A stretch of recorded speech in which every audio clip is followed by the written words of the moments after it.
It was midnight, in the hospital. The white lights flooding, the cold hallway. My heart raced as I ran after the stretcher, gripping my brother's hand tightly. "Stay with me, Oscar. Promise me. Don't leave me." Oscar just lay there motionless, his face pale and bruised from the accident. "You have to fight. You can't give up now. We still have so much to talk about." Tears streamed down my face. I couldn't believe the patient this time was my own brother. The surgical team was ready to take him into the operating room.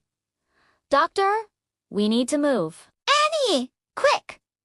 "Hi there, I'm Anne from Finland." Before we dive into my story, don't forget to hit like and subscribe to my channel. My family was wealthy. My dad was a famous fashion mogul and my mom was a former model. When she retired, they had a fairy tale wedding and decided to have twins through medical intervention. They thought a boy-girl twin pair would be adorable, but they were wrong. This is me, and this is my brother Oscar.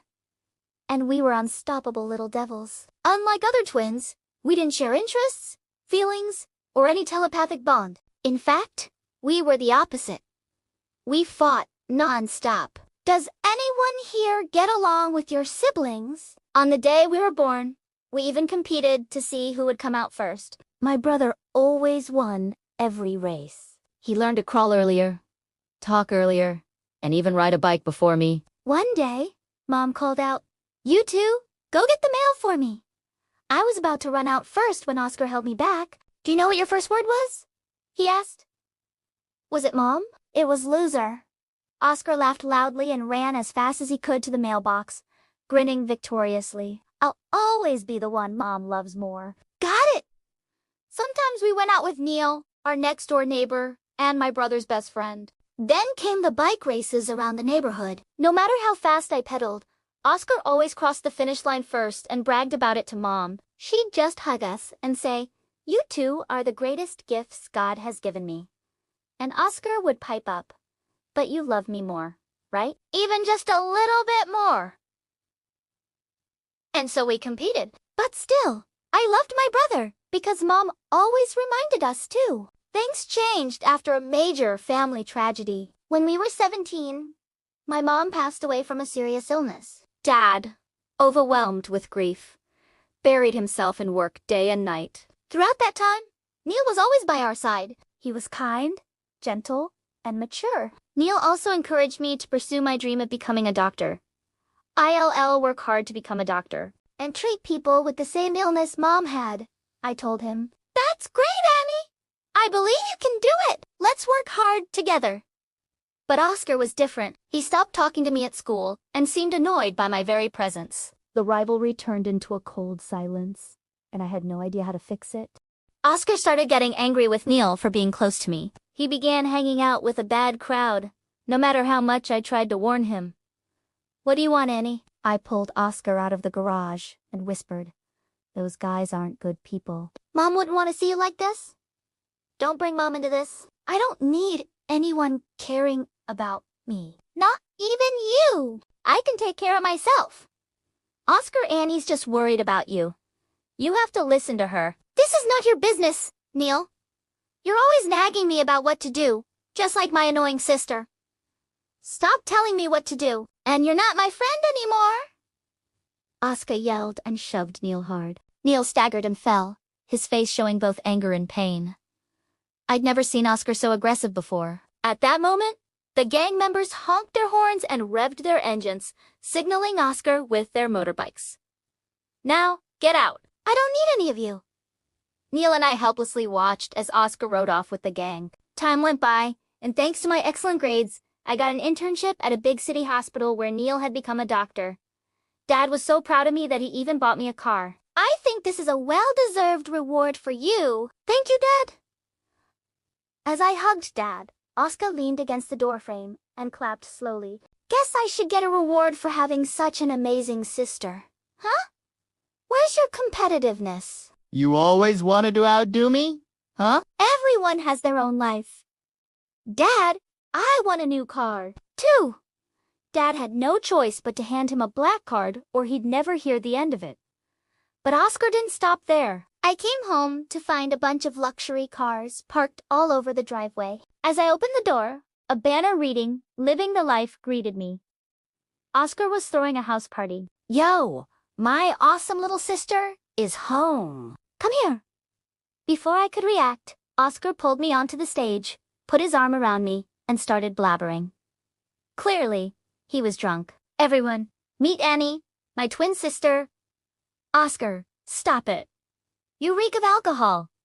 Don't yell. I know your secret. What are you talking about? I don't have any secrets. That's not what your diary says. I froze. Yes, I had a huge secret, and I'd written hundreds of love letters to Neil in there, complete with lipstick marks on his photo. Oscar randomly opened a page and read it out loud. Neil was there, too. I wanted to dig a hole and never come out. Everyone laughed and looked at me like I was a weirdo. Furious, I grabbed Oscar's head and slammed him into the ground. It took 3 or 4 strong guys to pull me off. I wanted to absolutely destroy my brother. After what he did, Dad decided to cut off all of Oscar's money. He totally deserved it for humiliating me like that. But honestly, I just couldn't face Neil anymore. Even though Neil kept trying to talk to me, I'd dodge him every time I saw him at the hospital. One evening, after a long shift, I grabbed a coffee and went out to the garden for some fresh air. I was sitting on a bench when a hand on my shoulder made me jump, and I nearly spilled everything. Oh, I'm so sorry. I didn't mean to scare you. It was Neil. My heart immediately started racing. Annie, listen, he said.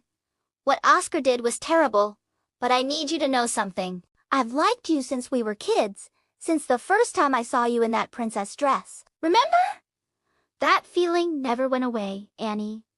He leaned in closer, and surrounded by all the flowers, I thought he was going to kiss me. But right at that moment, a colleague yelled, Annie, something big is happening! We ran to the hospital entrance and saw a line of motorbikes and a bunch of scary-looking guys.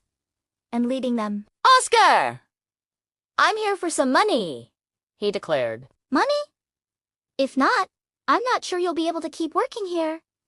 He raised his fist, threatening my colleagues, who all looked terrified. Oscar, you've gone too far, I said. Don't embarrass yourself. Neil stepped forward. If you need money, I can give you some. He pulled out a wad of cash, but my brother just laughed. So, you two are a thing now? Did I make that happen? I don't need your money, Oscar yelled, throwing the cash into the air. They stared each other down before Oscar and his gang finally left. Neil drove me home that night. Just as we got out of the car, a motorbike sped past, nearly hitting him. The rider wore a helmet, but I knew it was Oscar. He was trying to scare us, and I was furious. Back inside, Dad called me into his room. He looked so troubled. I thought Oscar would turn out like you, he said. I'm trying to talk to him. Dad? I replied. He really disappoints me. Dad sighed. Oh yeah, where were you when I needed you most? Oscar burst into the room, looking completely broken. I think I saw tears in his eyes. You buried yourself in work after Mom died. You're a coward and a runaway. Shut your mouth, Dad yelled, and then he slapped Oscar right across the face. The silence was so heavy, all I could hear was the clock ticking. Get out. I have no son like you. Before I could even plead with Dad, my brother stormed out of the house. I never saw Oscar again after that night. Time passed. I graduated and officially became a doctor. I worked hard, trying to be a pillar of support for Dad. My colleague Neil was always by my side, helping me whenever I needed it. Life was good, but I missed having Oscar around, even though he was such a troublemaker. Not long after, Neil proposed, and I said yes. I wanted to invite Oscar to my wedding, but I just couldn't get in touch with him. Dad would say, Annie, I know you miss him, and so do I. But that's the life he chose. I knew he was right. But I still felt Oscar had struggles he just couldn't share. My career advanced. I was respected by my colleagues and loved by my patients. We were earning good money, and it made me miss Oscar even more. If he came back now, I'd give him the money to do whatever he wanted. One night, I was waiting for Neil outside the operating room. He was finishing an 8-hour surgery while I had an easy shift. I brought him a cup of hot tea. Just then, my phone rang. I answered it. Doctor, there's been an accident. We need emergency surgery. The patient is losing blood fast. Without a second thought, I set the tea down on the bench and ran. The patient was on a stretcher, being rushed toward the emergency room. What's the patient's condition? I asked. Accident on the racetrack. Semi-conscious. Doctor, I'll call his family. When I saw his face, my heart dropped. It was Oscar. His face was covered in cuts and bruises. Oscar, it's me, Annie. Can you hear me? He whispered. Annie, stay with me, Oscar. Promise me, don't leave me. Then he said, Annie, I miss Mom. I just want to see her again. Everything I did was to try to forget the pain. A lump formed in my throat as I held back tears. Oscar had been so deeply affected by Mom's death, but he chose such a different way to cope. I know, I said. I miss her, too. But now you have to fight. We need you. I need you. He nodded weakly, tears streaming down his face. Even as he lay on the operating table, he was still emotional. I'm sorry, Annie. I'm sorry for everything. I told him. It's okay. We'll get through this. Fight, Oscar? We'll walk out of here together, just like the day we were born. I promise. I put on my surgical gloves, whispering a silent prayer. I was determined to save not just my brother's life, but also the relationship we once shared. After what felt like an eternity, the light above the operating room door turned off, and the door swung open. It starts with a nightmare. My precious drawings, the ones I poured my soul into, are being destroyed. I wake up in a cold sweat, my heart pounding. Phew! It was just a dream. But then, I see the clock. Oh my God! I'm an hour late for work! I rush out the door, my meager part-time salary flashing before my eyes. Hi, I'm Jolie, an art lover with big dreams. While I'm stuck serving coffee and dealing with a grumpy boss. All I think about is introducing myself as a student at UCLA, one of America's top art schools. My only close friend on this journey is Samantha. She's an amazing artist too, and we often spend hours drawing together, lost in our own world. One day at the library, I dropped one of my drawings. Hey, your drawing fell, a guy said, picking it up. Whoa, what's this? Did you draw me? He looked amused. Give it back! I snatched it from him. That drawing was for the UCLA scholarship competition. I'd been perfecting it for days. The guy just grinned. Looks about 90% as good as the real thing. Later, I was telling Samantha about my hopes. If I get in, we're going straight to Disneyland to celebrate. But getting in isn't just about talent. You have to impress the committee. I even spent a month's salary on new art supplies. Samantha, being the incredible friend she is, tried to help. She even offered to buy my latest painting to support me. She's just perfect, kind, popular, and a star in the art club. Everyone wonders why she hangs out with a quiet loner like me. One afternoon, she pointed out an exhibition at the Hammer Museum, which is linked to UCLA. I remember thinking, if I can just get into UCLA, maybe my art could hang there one day. The finish line felt so close, but I never could have expected what happened next. I saw Samantha's competition entry online. My blood ran cold. Samantha, what is this? Why does your painting look exactly like mine? One of the guy from the library. The only difference was the signature. She looked at me, her expression unreadable. Hold on, Jolie. That's my line. One submitted mine 2 weeks ago. Then came the knockout punch. The competition committee disqualified me for plagiarism. Disqualified. I stared at her, heartbroken. This is my work. You saw it that day at the library. You ... I couldn't even finish the sentence. The betrayal was suffocating. I was a fool to ever trust her. I can't believe I trusted her enough to show her my competition piece. And now this. It's pathetic. The world feels like it's spinning. What is happening? The judges were so sure. The paintings are identical, and Samantha submitted hers 2 weeks earlier. They said it's obvious who could. They've been to Samantha's house, seen her collection, and gushed about how beautifully she paints. Her style matches this, so why would she need a copy? Just like that, my dream of a UCLA scholarship and my best friendship shattered into a million pieces. Moping around wasn't going to fix anything, so I decided to try selling my paintings online. But look at these pathetic interactions. It's so frustrating. I know nothing comes easy, but has faith been this cruel to everyone? Just then, I hear a familiar, sneering voice. Oh, look. It's the dirty thief. Girls, let's throw away this bacteria-infested cake.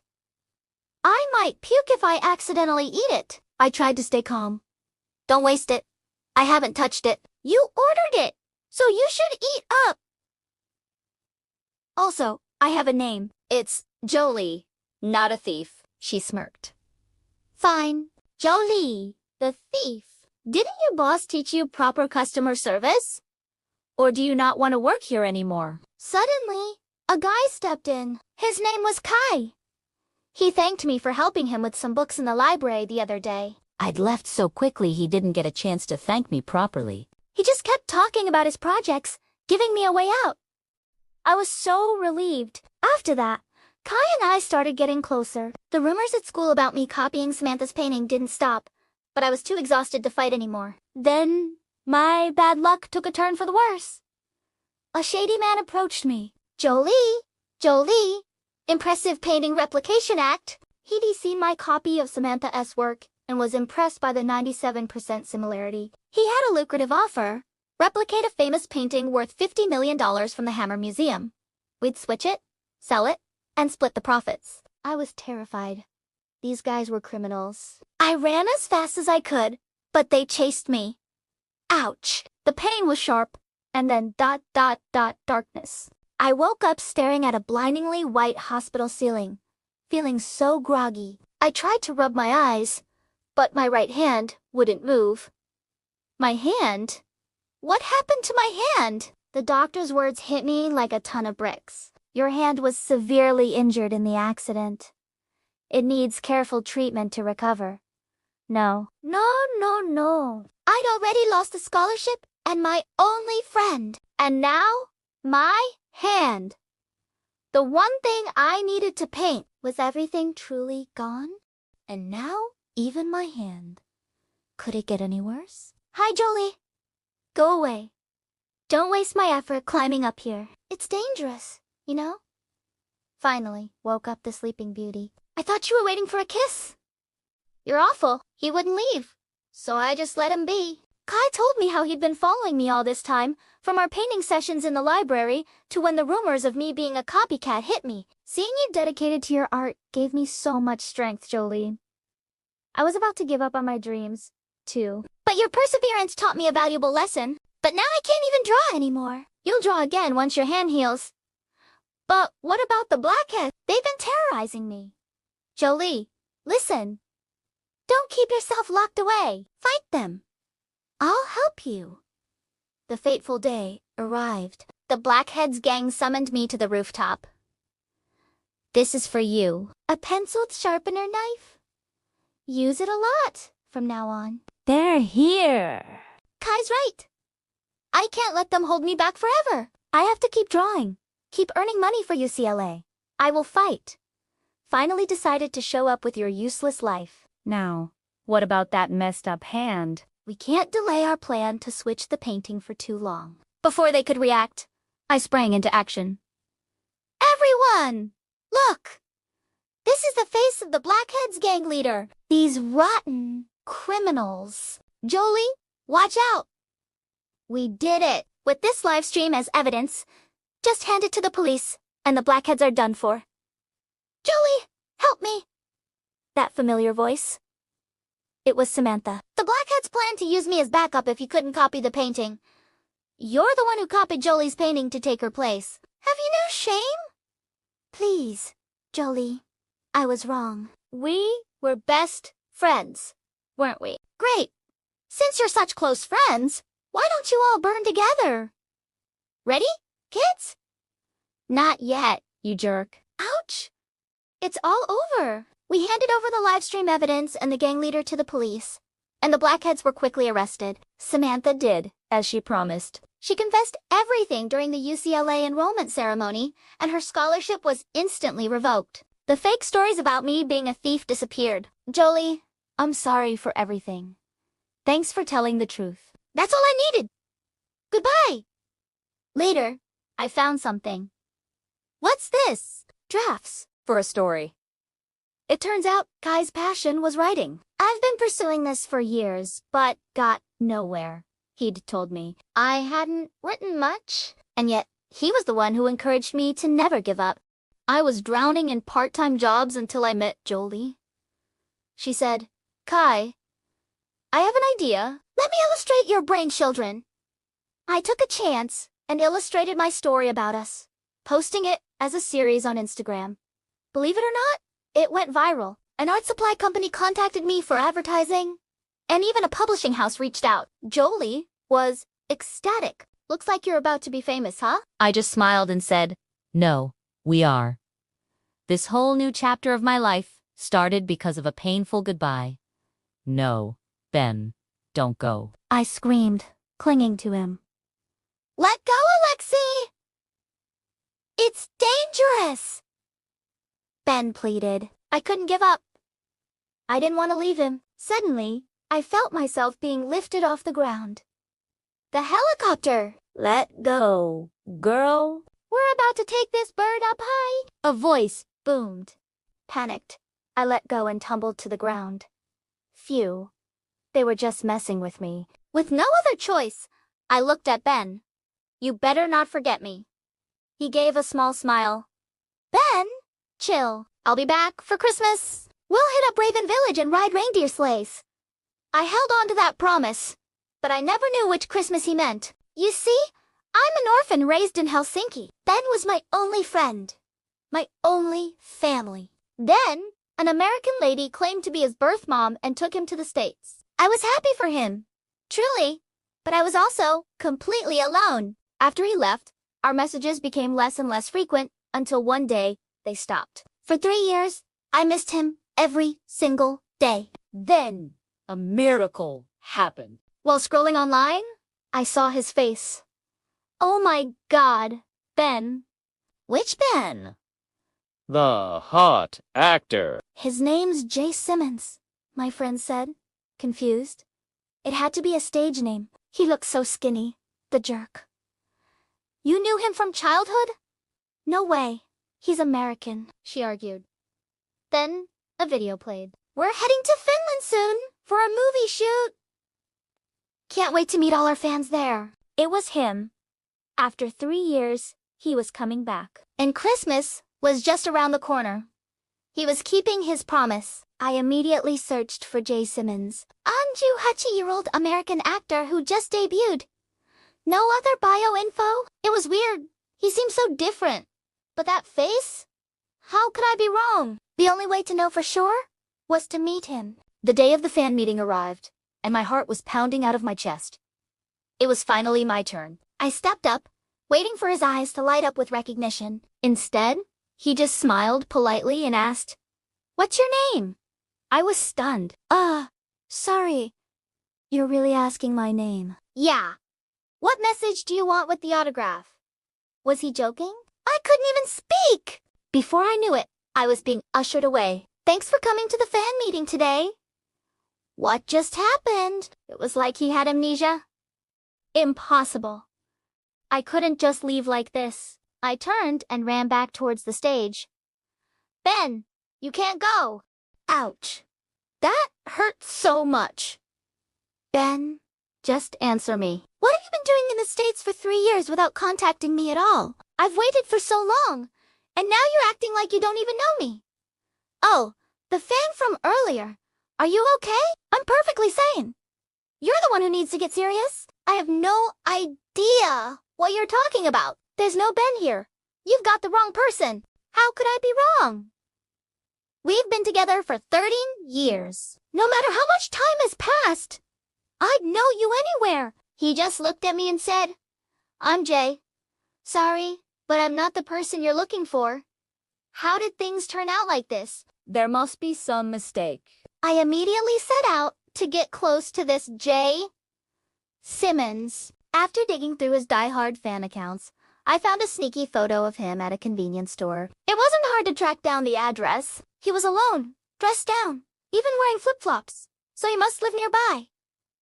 Bingo. Gotcha now. Wow! This gigantic castle is his home. Classic Hollywood star. My first plan was to just show up. I told the guard, please, Jay is the love of my life. I just need to see him once. But they just said, sorry, we don't accept gifts from fans. Fine. If I can't meet him directly, I'll make him come to me. Ben loved eating YOLO pastries every Christmas. If it's really him, I bet this will work. And it did. Just a few days later, our shop got an order from Jay. How hard can it be to fool me? I had a plan to get past the guards. I finally made it to the backyard. I figured his room was the one with the lights on. I climbed up and intruder alert. It didn't take 3 seconds before I was caught. Now Jay has to come down for the pastries, unless he wants to donate them to the mice. He walks out and says, geez, it's you again. What do you want now? Money, I told him.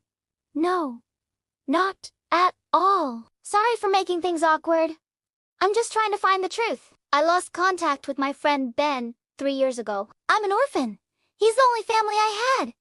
He replied, I'm really sorry, but I honestly don't know this Ben guy. But you look so much like him. It's like he's staring at his own picture. He just shrugged. So what? People looking alike is normal. Maybe he's a fan and got plastic surgery to look like me. I snapped back. Hey, I've known Ben since we were toddlers. He's always been that handsome. He just softened a little and said, your friend's lucky, but I'm sorry. Alexi, I'm not Ben, and I don't know anything about him. You should go home. Where in the world is Ben? What's he doing? Does he remember me at all? Does he know how hard I've tried to see him again? Thousands of questions are swirling in my head. What should I do now? The light is so bright.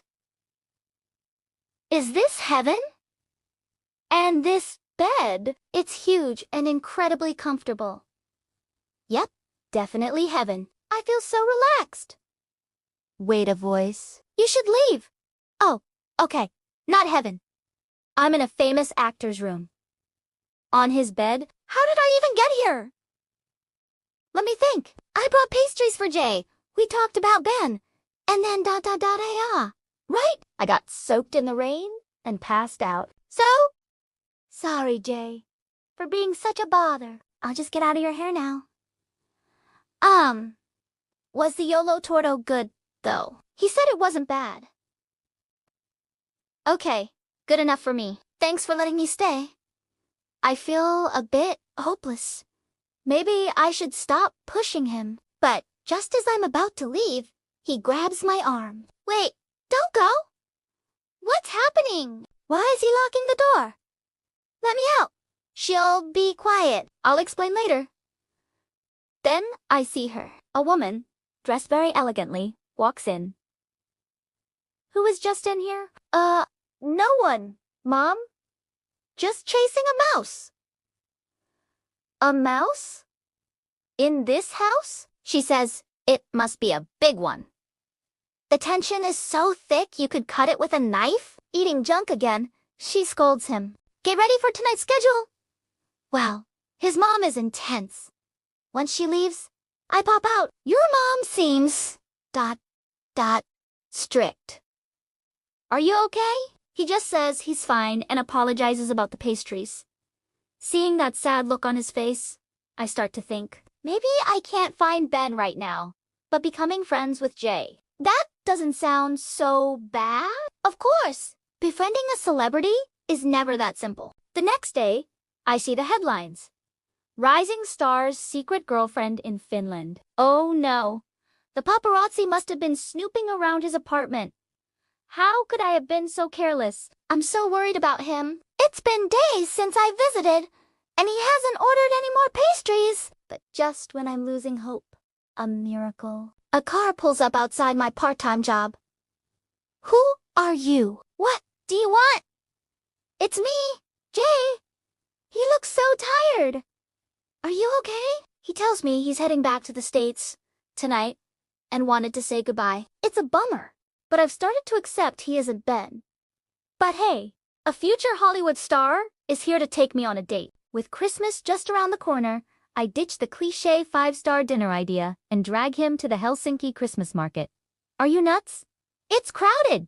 They'll recognize me. I just laugh. You're the nutty one. The crowd is the perfect cover. The atmosphere is incredible. So many cool things to see, and you can't miss the classic merry-go-round. Jay, you have to try it. It's fun!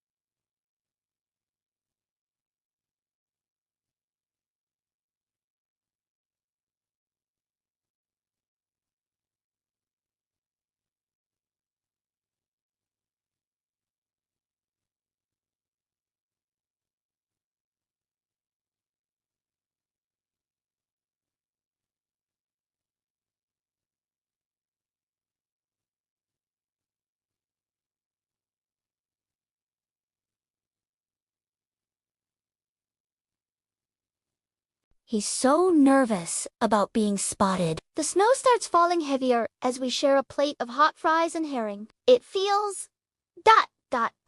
surprisingly romantic. We just talk and talk, losing all track of time. This place is great, but I tell him I still have my dream Christmas destination in mind. He smiles. So, you still haven't given up, have you? Guess what? I'm visiting Rovaniemi Village this Christmas for a reindeer ride. Wait, how did you know? I never told you about that. Oh, I told Ben about it years ago. Suddenly, Jay's expression completely changed, like a little kid caught telling a fib. Hey, you're not hiding something from me, are you? I asked. He looked nervous. Hold on. This isn't good. Run on my count of 3. Okay? Before I could even process it, he started counting. 1, 2. We took off at top speed, ducking into a nearby alley. He quickly handed me a pair of woolen gloves. I gotta go, he said, his breath fogging in the cold air. It's cold out, so use these on your way home. See you! And just like that, he was gone. His behavior was so strange. Huh? What's this hard thing inside the glove? A memory card. I needed to see what was on it. Right away, I rushed home and plugged it in. I couldn't believe it. My gut feeling was right. Jay is Ben. The video showed his mother forcing him to sign contracts. Sign all of these, she'd say. Work hard on photo shoots and films. We'll make lots of money. Since taking him to the States, she'd been treating him horribly, forcing him to work constantly. It was unbelievable. I had to help him. I couldn't let that woman take him back. I immediately sent all the evidence to the police and raced to the airport. There they were, about to go through security. Oh no. I had to stall them somehow. I grabbed a spare Santa hat from my bag. It was a lame idea, but it was all I had. Merry Christmas. Ho ho ho!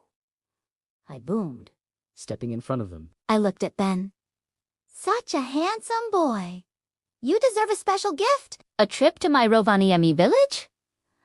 Ho, ho, ho. Sorry, we're in a hurry, his mom snapped. I wasn't giving up. Oh, ho, ho, ho. Don't rush. If you're in Finland, you have to visit. Santa Claus personally invites you. She shoved me. Get out of the way, you nuisance. Just then, the police arrived. Oh my God, Alexi, you're a scamming mother, I said with a smirk. Say hi to the cops for me. She lunged at me, screaming, You brat! Jay, you won't get away! Ouch. But it was over. Ben's mom was arrested for child abuse and labor exploitation. He'd be better off in an orphanage than with her. Later, Ben now apologized for hiding his identity. My mom was so controlling, he explained. I've wanted to see you since the day I got back to Finland, Alexei, but I was afraid she'd hurt you. I was a little mad, but I understood. The best part. Ben really did come back to me for Christmas. Some things never change. Though, I still forget to wear gloves. Your hands are freezing, he said, taking them in his... Who needs gloves anyway? Ouch. That's cold. Okay, maybe I still do. Thanks for watching, and don't forget to subscribe for more stories.